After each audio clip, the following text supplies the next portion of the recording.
If you're going to date men, then it's worthwhile to get under the skin of what drives and informs their own self-esteem, how they respond to the instability of their identity, and how they leverage borrowed power in their lives, both individually and as a group. You might question the necessity of bunching all men into the same category, and I answer, is it useful to base your interactions with men on the exception? Would you bet your life on it? Exactly my point.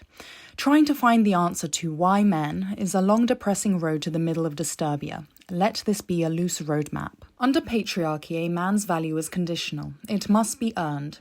Respect, honor, admiration, and recognition are essential for his self-esteem, and they act as drivers in a lifelong campaign for identity. In other words, he must work for validation.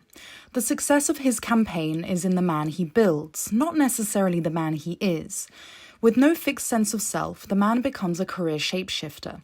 Whatever shape is required of him to align himself with power and the choices it rewards. Is every man successful? No, far from. But they have all entered the great volatile race with the finish line nowhere to be found, like a mirage in the desert. Every man is intoxicated by the patriarchy's generous promise that if he plays his part, he will be rewarded. However you look at it, men's relationship with power closely interlocks with their self-esteem. The pursuit of power, or the exercise of it, is often used as a way to regulate their emotional world. When vulnerability is experienced as a negative emotion, it feeds directly into identity formation. They're either strong or weak, a man or a valueless entity. Disrespect, or the illusion of it, creates a more visceral response as it disrupts a man's entire system of value. Often such conditioned responses are attributed to men's fragile egos, rather than accounting for the fact they experience self-esteem externally, which is to say it is always subject to instability. In order to circumvent or feel in control of his low self-esteem, then borrowing power becomes the worthiest pursuit. But how does a man borrow power? To borrow power is to gain influence. He can gain influence through accumulating wealth, acquiring certain job titles, affiliating himself with powerful people or groups, having proximity to or dating objectively good-looking women.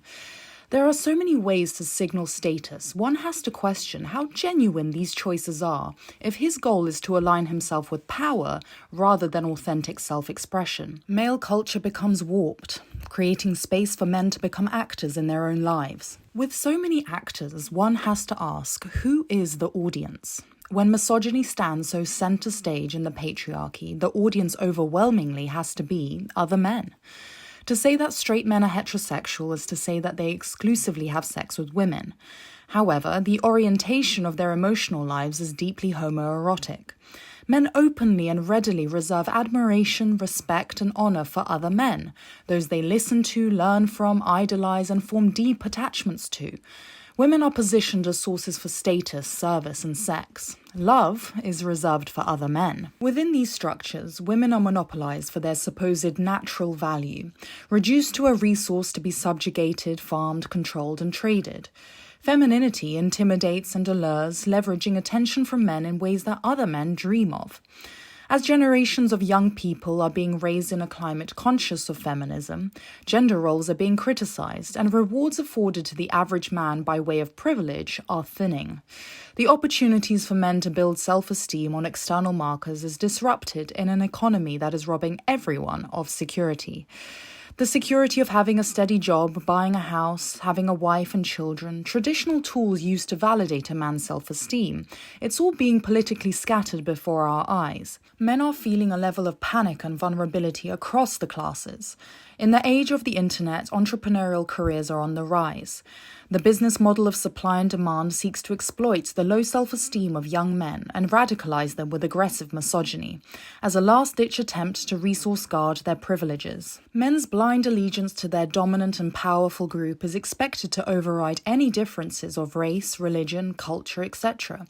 The hopeful and boastful act of their distancing from the community that raised them is self-serving.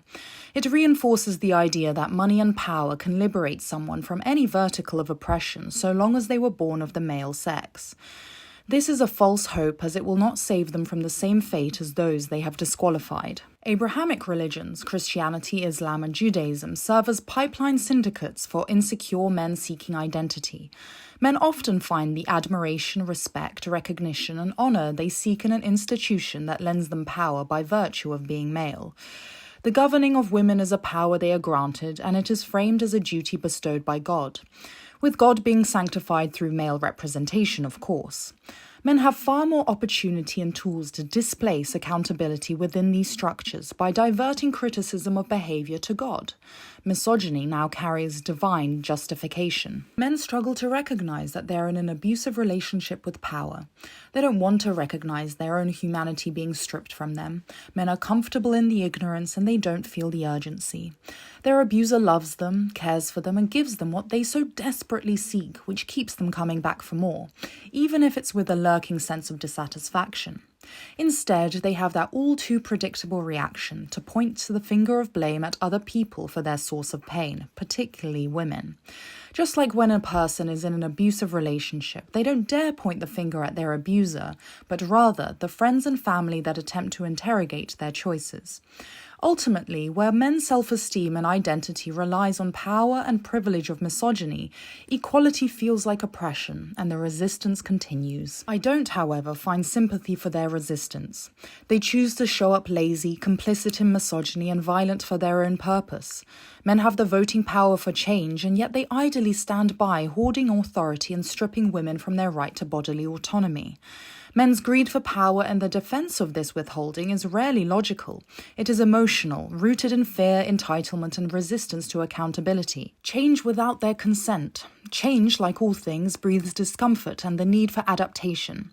Life has taught them that even change itself is governed by male entities, that unless men deem it necessary or beneficiary, it's not a worthy cause. I reject sympathizing with men and their plight whilst they brutally ignore, perpetuate, and benefit from misogyny. Sympathy doesn't help me deal with men better, and that it's my problem of picking the wrong men. That I should work harder to walk alongside men that don't respect me and equalize my struggles with theirs. No, I reject that notion. Calling them out directly for what they are, parasites, predators, pedophiles, narcissists, pathological liars, abusers, only that has helped me recognize the danger they present, that it wasn't a failure on my part, that I should have known better. We make far too much space for the feelings of the abusers and their own public image, even in the ways that we dissect our experiences of them. Because every monster has a psychology, carries pain, and under that guise, that story performs unspeakable things. But where do we draw the line with our plot to humanize and empathize with those that choose to dehumanize themselves first? It's not always as pitiful as they had a terrible abusive childhood. Some of them do it just because they can. I gave up my willingness to sympathize with men, to teach them, correct them, or invite them into my own vulnerability where they exploit the gifts of my body and mind. I no longer remain open whilst they withhold responsibility and respect. I no longer wait patiently for men to catch up emotionally or intellectually whilst they withdraw safe access to abortion. I no longer extend my health, wealth, or limit my own potential to the cesspool of lazy, compassionless men that would rather regurgitate misogyny than reject an emotional world based on dominance. I am not their exercise, trophy, or dartboard for their insecurities, and I am most certainly not their mother to love them unconditionally. I give up, and I don't feel sorry for them. I don't owe them opportunities to play fair when fair doesn't exist for me. I relinquish responsibility to their lives, and I reclaim my own. There are men in this world that get it, that are working to get it, that are open to getting it. I would rather sit with them. I refuse to feel guilty, I just release it. I know my spirit is limitless, and I revel in creating, existing, and thriving in the pocket community that I create with those that just get it. What you know now should help you contextualize men's behavior and not excuse it. To realize that most men are deeply insecure, selfish, emotionally immature losers, desperate to be approved by other men, is actually a relief. It was never about you. It's their biggest secret, and they work very hard to distract you from the truth. Their mirror should never be used for your own self-esteem, and it's not your place to rehabilitate them. Some men are beyond help. Your focus and attention should remain on yourself. Men continue to be a rootless audience. So be a bitch and live longer.